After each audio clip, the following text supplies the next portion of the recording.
আপনি কি দেখেছেন? আপনি কি দেখেছেন জানি না। তবে আমি যেটা দেখতে পাচ্ছি সেটা হলো এমনভাবে বন্দুকগুলো তাক করা হয়েছে যেন কোনো টেররিস্টদের প্রতিহত করা হচ্ছে। কিন্তু আপনি কি দেখতে পাচ্ছেন এই রাষ্ট্রের বন্দুকগুলো ঠিক কার দিকে তাক করা হয়ে আছে?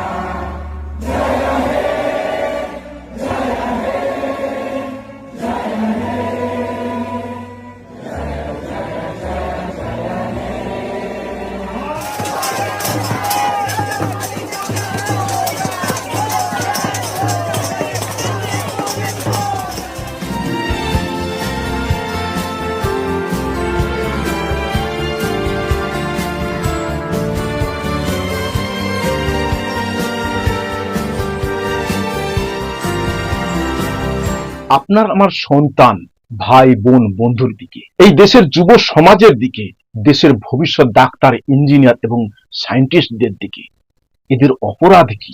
শুধু এইসব হাতিয়ার দিয়ে রাষ্ট্র এই আন্দোলনকে প্রতিহত করতে চায়নি। প্রতিহত করার জন্য তারা আরও নক্কারজনক পরিকল্পনা করেছিল।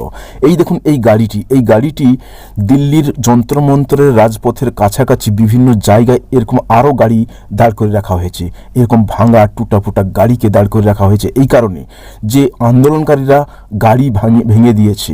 এবং এই একটি ট্রাক দেখুন, এই ট্রাকে পাথর ভর্তি ট্রাক, এই পাথর ভর্তি ট্রাক এলো কিভাবে এই রাস্তায়? তার মানে ছাত্রদের আন্দোলনকে কিভাবে কলুষিত করার পরিকল্পনা নিয়েছে দেখুন। এখানে দেখুন এই বাহিনীর যে পোশাক, এই পোশাকে কোনো রকম সিরিয়াল নাম্বার বা ব্যাচ নেই, নাম নেই। এরা নাম ছুপাতে চাইছে কেন, লুকাতে চাইছে কেন? শুধু পুলিশ নয়, শুধু প্রশাসন নয়, শুধু বিএসএফ নয়, শুধু অন্যান্য কোনো রাষ্ট্রীয় যন্ত্র নয়, সাধারণভাবে এই সমস্ত ছেলেদেরকে আনা হয়েছে এই আন্দোলনকে প্রতিহত করার জন্য। এবং এই ছেলেদের হাতে পুলিশের র্যাফের যে ডান্ডা, সেই ডান্ডা তুলে দেওয়া হয়েছে। দেখুন এরা পুলিশের সাথে থেকেই আন্দোলনকারীদের উপর অত্যাচার করছে, তাদের মারছে। এইভাবে এই আন্দোলনকে প্রতিহত করার চেষ্টা করা হয়েছে। আগেই ট্রাক দেখিয়েছিলাম, দেখুন সেই ট্রাকে যে মার্বেল আনা হয়েছে বা পাথর আনা হয়েছে, সেই পাথরগুলো কিভাবে পুলিশ ছুঁড়ছে। এইভাবে আন্দোলনকে প্রতিহত করার চেষ্টা করা হচ্ছে। শুধু তাই নয়, এত নক্কারজনকভাবে নিচে নেমে গিয়েছে এই প্রশাসন যে ব্যারিকেড, সেই ব্যারিকেডে কারেন্ট সংযোগ করে দেওয়া হয়েছে, বিদ্যুৎ সংযোগ করে দেওয়া হয়েছে। আন্দোলনকারীরা সেই কথা বলছে এবং যখন সাংবাদিক সেটা প্রশ্ন করছে, প্রশাসন কোনো উত্তর দিচ্ছে না, প্রশাসনের কর্তা ব্যক্তি এড়িয়ে যাচ্ছে। सर इनका आरोप है कि बैरिकेडिंग में करंट लगा था। इनका आरोप है कि बैरिकेडिंग में करंट लगा था और একটা দেশের ভবিষ্যৎ নির্ভর করে সে দেশের শিক্ষা ব্যবস্থার উপর। কিন্তু গত কয়েক বছরে বারবার বিভিন্ন নিয়োগ এবং ভর্তি পরীক্ষার প্রশ্নপত্র ফাঁসের অভিযোগ এসেছে সামনে। নিট, ইউজিসি, নিট, বিভিন্ন রাজ্যের নিয়োগ পরীক্ষা, অনেক ক্ষেত্রে পরীক্ষা বাতিল এবং পুনরায় পরীক্ষা নেওয়ারও ঘটনা ঘটেছে। এই পরিস্থিতিতে দেশের বিভিন্ন ছাত্রছাত্রীরা ক্ষোভ প্রকাশ করছে। सोनम सर की वाइफ के बाल खींचकर घसीट कर लेकर जा रही है पुलिस उन्हें। देखिए देखिए अभी भी पुलिस ये देखिए लड़ाई देखिए, ये देखिए किस तरीके से मार रहे हैं। ये लाठी चार्ज देख सकते हैं आप यहाँ पर, और मैं आपको अभी दिखा रहा हूँ कि यहाँ पर ये क्या किया जा रहा है। आप देख सकते हैं दिल्ली পার্লামেন্ট স্ট্রিটের ছবি দেখাবো। বিক্ষোভকারীদের হাঁটাতে পুলিশের বল প্রয়োগ। এই মুহূর্তে পার্লামেন্ট স্ট্রিটের ছবি দেখতে পাচ্ছেন। বিক্ষোভকারীরা দুপুরের পর থেকে কাতারে কাতারে এই মুহূর্তে। আজ থেকে বাদল অধিবেশন শুরু হয়েছে সংসদে, আর কংগ্রেস জনতা পার্টি এই সংসদ ভবন অভিযানে ডাক দেয় এবং সেখানে এই মুহূর্তে সরাসরি পার্লামেন্ট স্ট্রিটের ছবি দেখছেন। अरे स्टैम्पीड हो जाएगा, स्टैम्पीड स्टैम्पीड हो जाएगा।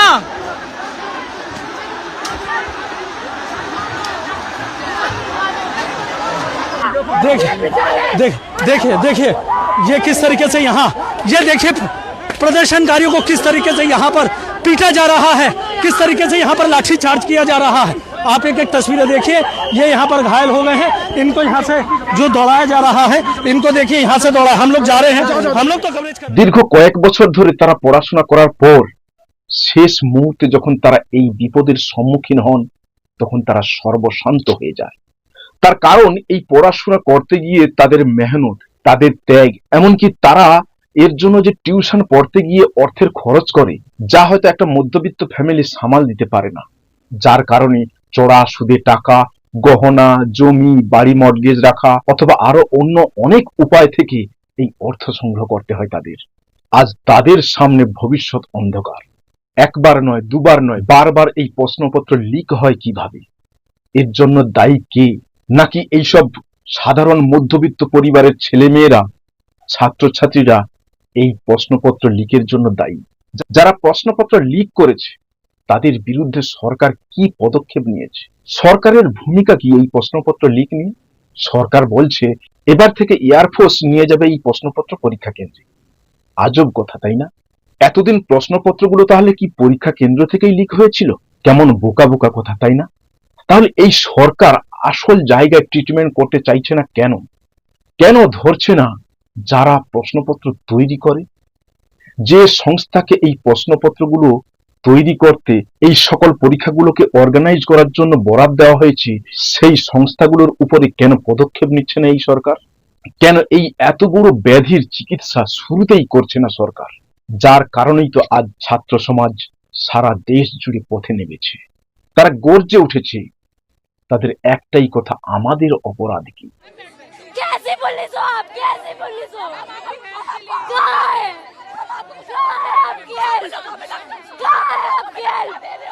माता जी को भी कितनी चोट आई हुई है। बहुत गलत मार। ये लोकतंत्र, ये देखिए, ये है कौन सी सरकार की पुलिस?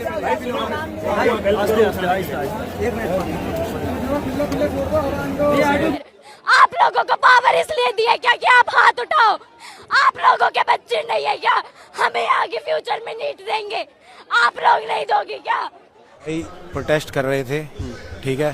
प्रोटेस्ट करते करते पुलिस वालों ने अचानक बच्चों पे लाठीचार्ज शुरू कर दिया। भगदड़ मच गई। आगे आना था, एक बुजुर्ग होने के नाते आगे आना पड़ा, बच्चों को बचाने के लिए आगे आना पड़ा। हाथ जोड़े, जब हाथ जोड़े पुलिस वालों के आगे, तो उन्होंने यूं ही सिर पे डंडा मार दिया, और वो भी बांस का डंडा, पूरा सिर फट गया। अभी आपने इसका इलाज नहीं कराया? इलाज मिट्टी लगा ली भाई। भारत माता, धरती माता, तुम लोगों से भी आवाज है घबराने के लिए, अंधविश्वास नहीं है। धरती में बड़ा चमत्कारी वो है, विश्वास के साथ लगा लेना, ठीक हो जाओगे। अपने ही जवान गुलाम थे, उन्होंने गोली मारी थी, अब में सिर्फ फर्क इतना है, आपने लाठी मारी है। क्या साहब, मुझ में ताज़ा ना, हम तो शहीद हैं, हर युग में जन्म लेंगे। तुम क्या सोचते हो? তাদের তকমা দিয়ে দেওয়া হলো। তারা নাকি চীনের মদতে এই আন্দোলন করছে। সত্যি কি তাই? যদি সত্যি তাই হয় তাহলে দেশের জন্য বড় বিপজ্জনক। কারণ দেশের রাজধানী অর্থাৎ দেশের প্রাণ কেন্দ্র দিল্লির উপর এই আন্দোলন হচ্ছে, যেখানে আমাদের সংসদ ভবন আছে, যেখান থেকে সারা দেশ নিয়ন্ত্রণ করা হচ্ছে। সেই আন্দোলনকে নাকি চীন ইন্ধন যোগাচ্ছে, অর্থ দিয়ে, সবকিছু দিয়ে। যদি তাই হয়, আন্দোলনকারীরা চীনের এই টাকা পাচ্ছে কি করে? চীনের টাকা ভারত বিরোধীদের কাছে আসছে কি করে? ভারত সরকার অর্থাৎ আমাদের এই দেশের বর্তমান সরকার হাত গুটিয়ে বসে আছে কেন? কেন এই অবৈধ চীনের টাকা আন্দোলনকারীদের কাছে যাচ্ছে, মানে দেশ বিরোধীদের কাছে যাচ্ছে, সরকার বন্ধ করছে না? এর ব্যর্থতার দায় কার? আমার প্রশ্ন আপনাদের কাছে, অন্ততপক্ষে যারা এই আন্দোলনের পিছনে চীনের মদত খুঁজছেন। Your voice.